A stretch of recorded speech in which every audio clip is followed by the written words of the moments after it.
नमस्कार दोस्तों, स्वागत है आपका एक बार फिर से हमारे इस चैनल अनुसन की डायरी पर।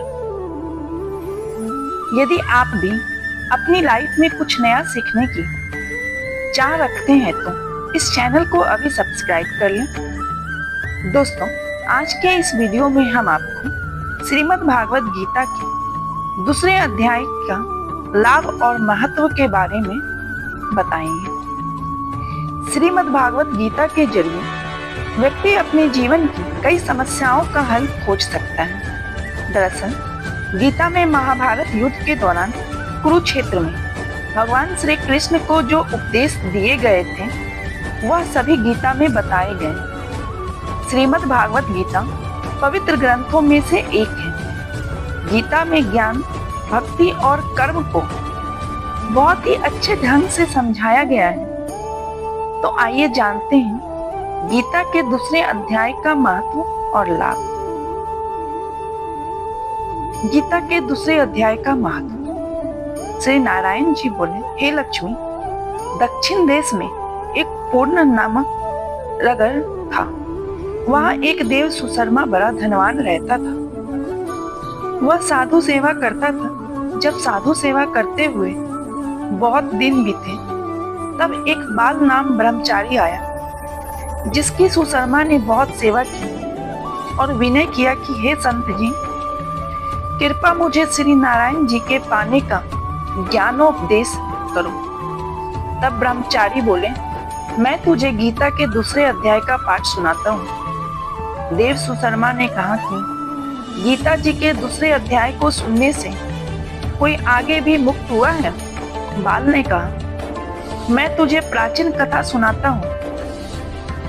एक आयाली वन में बकरियां चराता था और मैं वहां भजन करता था। एक दिन रात के समय आयाली बकरी लेकर घर को चला।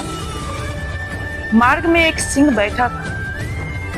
एक बकरी सबसे आगे आती देखकर सिंह भाग गया। तब आयाली ये देख बड़ा आश्चर्यचकित हुआ और मैं भी वहां खड़ा हुआ।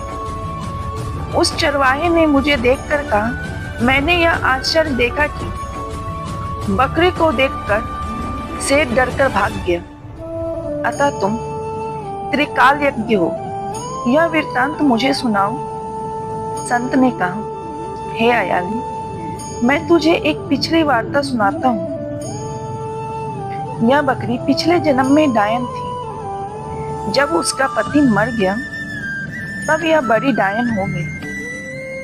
जिस सुंदर बच्चे को देखती उसे ही खा लेती थी। पिछले जन्म में फंदक था। वह पक्षी पकड़ने के लिए जंगल में गया। एक डायन भी वहां पहुंच गई। डायन ने उस फंदक को खा लिया। अब यह फंदक बन गया है।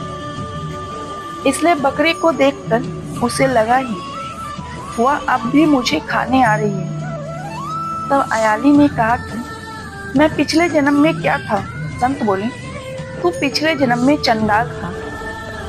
तब आयाली ने कहा कि हे ब्रह्मचारी, कोई ऐसा उपाय भी है जिसे हम कर तीनों इस अधम देह से छूटे?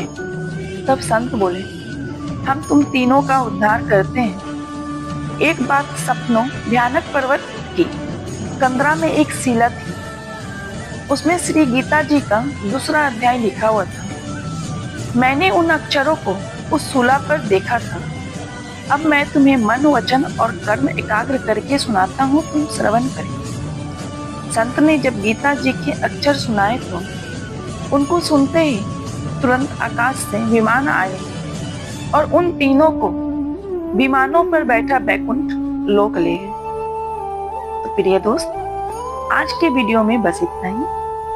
अगर वीडियो अच्छी लगी हो तो प्लीज एक लाइक कर दें। चैनल पर नए हैं तो चैनल को सब्सक्राइब करके बेल आइकन पे प्रेस करना और कमेंट बॉक्स में जय श्री कृष्ण जरूर से टाइप करें। मिलते हो इसी तरह फिर किसी न्यू वीडियो में। तब तक के लिए बाय बाय।